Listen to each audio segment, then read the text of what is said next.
Hey, y'all, it's Gina.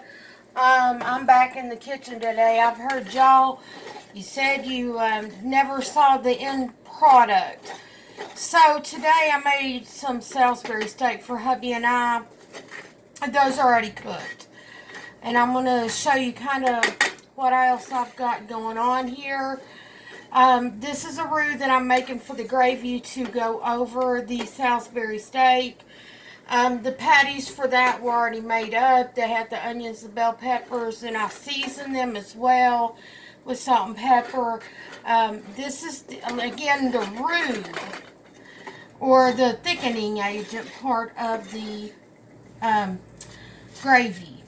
Now, I'm trying a new to me product today. I've never used it before, but I saw it on another YouTuber's channel and I thought it sounded good.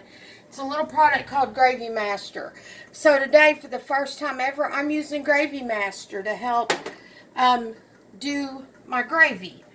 Now, your roux, you want to cook that until it's a little bit darker than what you would like your gravy to be. Now, I kind of like mine medium to well dark. So I'm going to cook this until, and it has some coloring in there. I mean, at this stage, it's going to thicken it up anyway. I had some grapeseed oil in here with my patties, so, and the fat. So I just put in probably about 3 or 4 tablespoons of flour, some more salt, some pepper. Now, to make gravy that's any good, key ingredient, your milk. That's how I make my gravy, because that's how I grew up making gravy down south. Now, first thing you want to do is you want to add a little, and then stir, stir, stir. You're gonna have clumpy gravy, lumps and clumps and nasty gravy.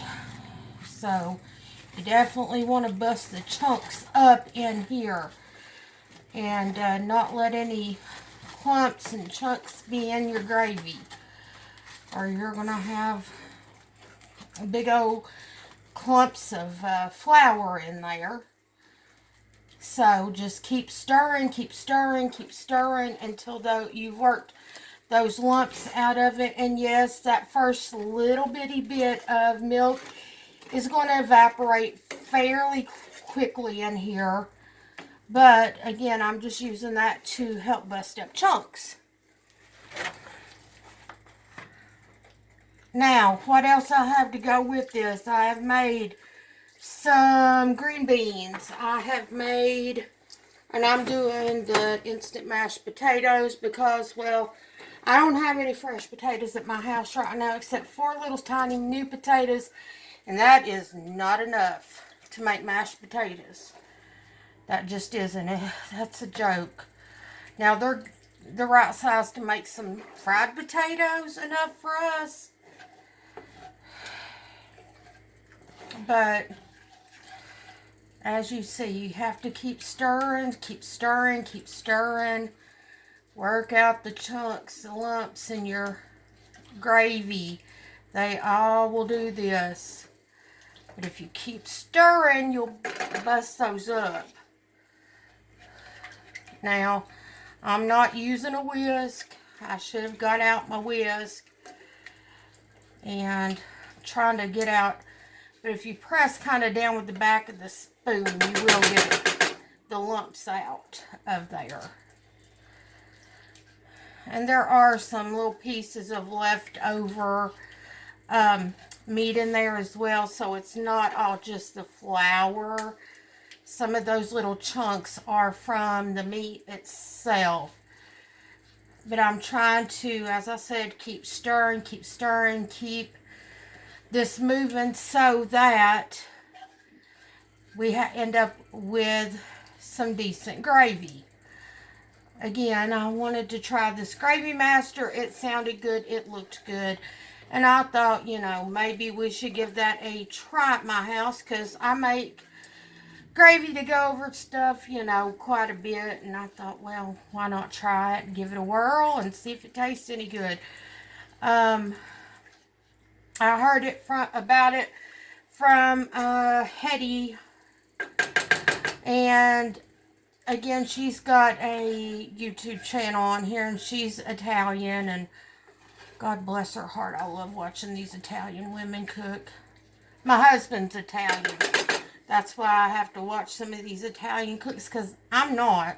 So I didn't grow up eating some of the same foods. So sometimes even I need a little bit of help with the true Italian food. Now everybody can go get Olive Garden. That is not 100% accurate. No more than going to a Chinese restaurant is 100% accurate here in the U.S. You know, unless you know to ask for their other menu that's got the real kind of ingredients that they would traditionally use. And no, I'm not talking about using like octopus, because I don't think I could do that, folks. I just don't think I could. So it's just better for me to leave that part of it alone. Now, I have green beans. How I season my green beans is just a little bit of bacon grease. Just a little bit of grease off your bacon or sausage that you saved. I just cooked the patties until they were good and done. Used the exact same skillet where I had those drippings in there to make my gravy. Now, at this point, I'm going to go ahead and add in a gravy master that I'm trying for the first time. And see if it smells good.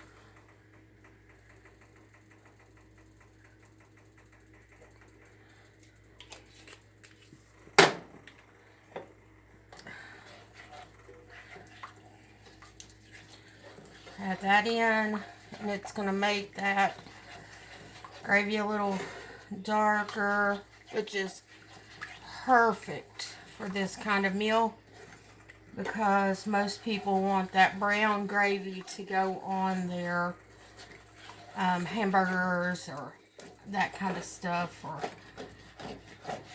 mashed potatoes. Another thing about making gravy, when you start off and you've got your grease in the pan and stuff, before you add anything like your milk in, you can put more flour in at that point before you add your liquids. But after you add your liquids, do not add in more flour, or you're going to have horrible tasting gravy. In fact, that's a little bit thicker than I like it. I'm going to thin that out just a bit more. And I want enough to go over a few potatoes. And I'm waiting on my stuff for my instant mash. In that pot, I've got half a cup of whole milk, cup and a half of water, about a quarter teaspoon of salt, and 2 tablespoons of margarine. So at this point, I'm just going to thicken this up. This potatoes are ready to go in there. Like I said, I have all my liquids, but I don't have my mashed potato flakes. So what I'm going to do, I've made enough to need 2 cups of actual potato flakes. And this again is something we get quite a bit at food pantries. And now this box didn't come from a food pantry. It came from a friend that brought it to us. During COVID, I haven't been going out very much at all. Very, very infrequently. The Salisbury steak, in fact, has been in my freezer for a little bit. Probably 2 or 3 months, at least. I'm going to get a spoon for each of those.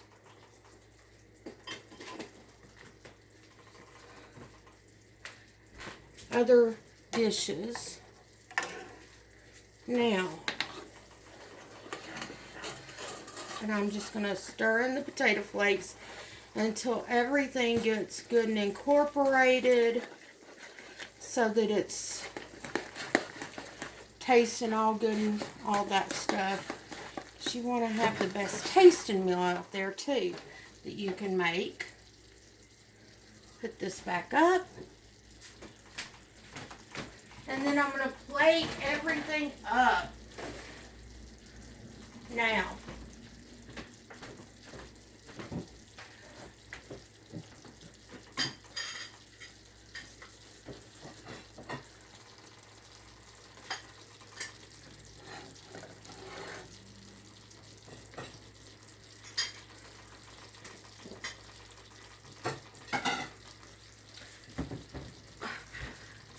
just to show y'all how I would normally plate this up, as I'm trying here not to trip over my darn cat, because my cat, of course, is in the middle of the floor in the kitchen, which makes it harder for me to get around him.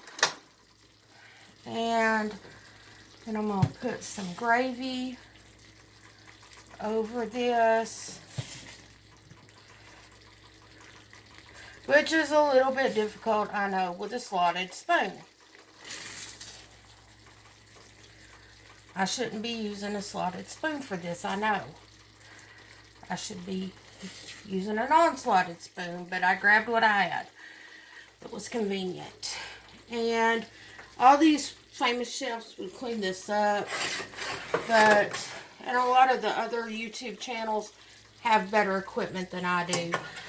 Anyway, that normally is what it's going to look like. I've got some potatoes with gravy, some Salisbury steak with gravy, and some green beans. Thanks, y'all, for joining me in my kitchen again today for cooking.